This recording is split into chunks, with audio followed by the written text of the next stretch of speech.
Hi all, welcome to football arena. ഇന്നലത്തെ മത്സരത്തിന്റെ രണ്ടാം പകുതിയിലാണ് ഗബ്രിയേൽ മാർട്ടിനെല്ലി പകരക്കാരന്റെ വേഷത്തിൽ കളിക്കളത്തിലേക്ക് എത്തിയത്. നമുക്കറിയാം, സാധാരണ ലെഫ്റ്റ് വിങ്ങിൽ അഥവാ ഇടത് വിങ്ങിൽ കളിക്കുന്ന താരമാണ് ഗബ്രിയേൽ മാർട്ടിനെല്ലി. എന്നാൽ ആ പൊസിഷനിൽ ഇന്നലെ വിനീഷ്യസ് ജൂനിയർ ഉണ്ടായിരുന്നു. അതുകൊണ്ട് തന്നെ ഒരു അറ്റാക്കിംഗ് മിഡ്ഫീൽഡർ എന്ന റോളിലാണ് ഇന്നലെ മാർട്ടിനെല്ലി കളിച്ചത്. കുഞ്ഞയുടെ പകരക്കാരനായിക്കൊണ്ടാണ് അദ്ദേഹം എത്തിയിട്ടുള്ളത്. പക്ഷേ ലുക്കാസ് പക്കേറ്റയുടെ ഒരു പൊസിഷനിലാണ് അദ്ദേഹം കളിച്ചിട്ടുള്ളത്. അത് ഫലം കാണുകയും ചെയ്തു എന്നുള്ളതാണ്. മികച്ച പ്രകടനമാണ് ഒരു അറ്റാക്കിംഗ് മിഡ്ഫീൽഡർ എന്ന റോളിൽ ഇപ്പോൾ ഗബ്രിയേൽ മാർട്ടിനെല്ലി നടത്തിയിട്ടുള്ളത്. അതേക്കുറിച്ച് ആഞ്ചലോട്ടി ചില കാര്യങ്ങൾ പറഞ്ഞിട്ടുണ്ട്.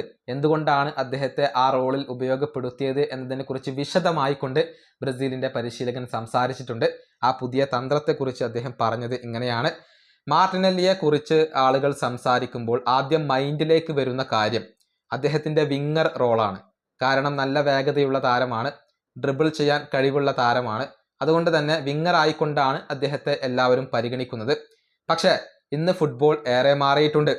മോഡേൺ അറ്റാക്കിംഗ് മിഡ്ഫീൽഡർ എന്നത് ഇന്ന് കേവലം ഒരു പാസർ മാത്രമല്ല, മറിച്ച് അദ്ദേഹം നിർബന്ധമായും എതിരാളികളെ പ്രസ് ചെയ്യണം, സ്പേസുകൾ കവർ ചെയ്യണം, പെനാൽറ്റി ഏരിയയിൽ അറ്റാക്ക് ചെയ്യണം, കൂടാതെ ഓഫ് ദി ബോൾ റണ്ണുകളിൽ നല്ല ഇന്റലിജന്റ് ആവുകയും വേണം. ഈ ക്വാളിറ്റികളിൽ ഭൂരിഭാഗവും ഉള്ള താരമാണ് മാർട്ടിനെല്ലി. നല്ല വർക്ക് റേറ്റ് ഉണ്ട്, നല്ല അറ്റാക്കിംഗ് പ്രസ് ഉണ്ട്.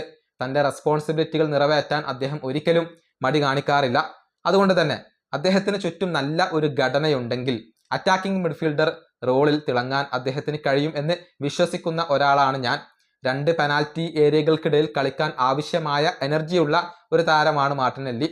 മധ്യനിരയിലൂടെ ബോളുമായി മുന്നേറാനുള്ള ഒരു കറേജ്, ഒരു ധൈര്യം അദ്ദേഹത്തിനുണ്ട്. അത് വളരെ പ്രധാനപ്പെട്ട ഒന്നാണ്. ഒരു പൊസിഷനിൽ നിന്നും മറ്റൊരു പൊസിഷനിലേക്ക് മാറുമ്പോൾ സ്വാഭാവികമായും താരങ്ങൾക്ക് ബുദ്ധിമുട്ടുകൾ ഉണ്ടാകും. പക്ഷെ മികച്ച താരങ്ങളാണെങ്കിൽ വളരെ പെട്ടെന്ന് തന്നെ അതിനോട് അഡാപ്റ്റ് ആവും. ചില സമയത്ത് മറ്റൊരു പൊസിഷനിൽ കളിപ്പിക്കുമ്പോൾ ആ താരങ്ങൾ നമ്മളെ കൂടുതൽ അത്ഭുതപ്പെടുത്തുകയാണ് ചെയ്യുക. ഇനിയുള്ള മത്സരങ്ങളിൽ ഇദ്ദേഹത്തെ അറ്റാക്കിംഗ് മിഡ്ഫീൽഡർ പൊസിഷനിൽ കളിപ്പിക്കാൻ ഞാൻ മടിക്കില്ല.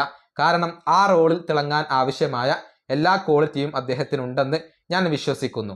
ഇതാണ് കാർലോ ആഞ്ചലോട്ടി പറഞ്ഞിട്ടുള്ളത്. അതായത് ഒരു അറ്റാക്കിംഗ് മിഡ്ഫീൽഡർക്ക് വേണ്ട എല്ലാ ക്വാളിറ്റിയും ഇപ്പോൾ ഗബ്രിയേലിനുണ്ട്. അതുകൊണ്ട് തന്നെ ആ പൊസിഷനിൽ അദ്ദേഹത്തെ ഉപയോഗപ്പെടുത്താം, അത് ഫലം കാണും. ഒരു വിങ്ങർ ആയിക്കൊണ്ട് മാത്രം തളച്ചിടപ്പെടേണ്ട താരമല്ല ഗബ്രിയേൽ മാർട്ടിനെല്ലി എന്നാണ് ആഞ്ചലോട്ടി പറഞ്ഞിട്ടുള്ളത്. ഏതായാലും ഇന്നലെ ആ പൊസിഷനിൽ അദ്ദേഹത്തെ കളിപ്പിക്കാനുള്ള ആ തീരുമാനം വളരെ ഉചിതമായിരുന്നു.